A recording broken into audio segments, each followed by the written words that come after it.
Tiger दादा part 2।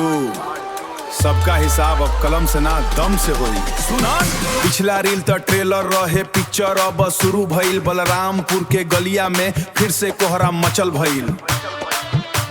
सुना जे बोलत रहे पीछे अब मुंह सब कर बंद बा। टाइगर दादा के रौब के अब चारों ओर गूंज बा।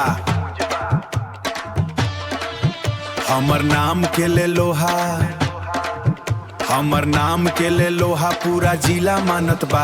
हमरा आगे के हुना अब कुछ भी ठानत बा।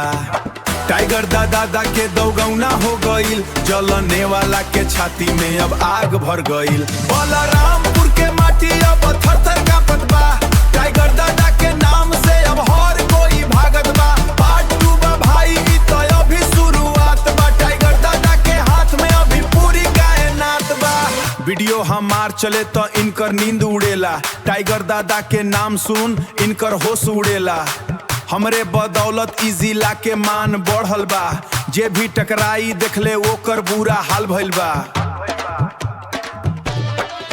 ना हम झुकल बानी ना हम बलरामपुर के शेर हई।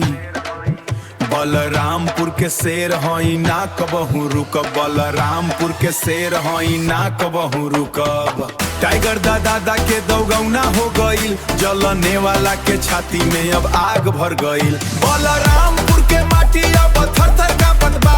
टाइगर दादा के नाम से अब हर कोई भागत बा। पार्ट 2 बा भाई, ई तो अभी शुरुआत बा। टाइगर दादा के हाथ में अभी पूरी कायनात बा।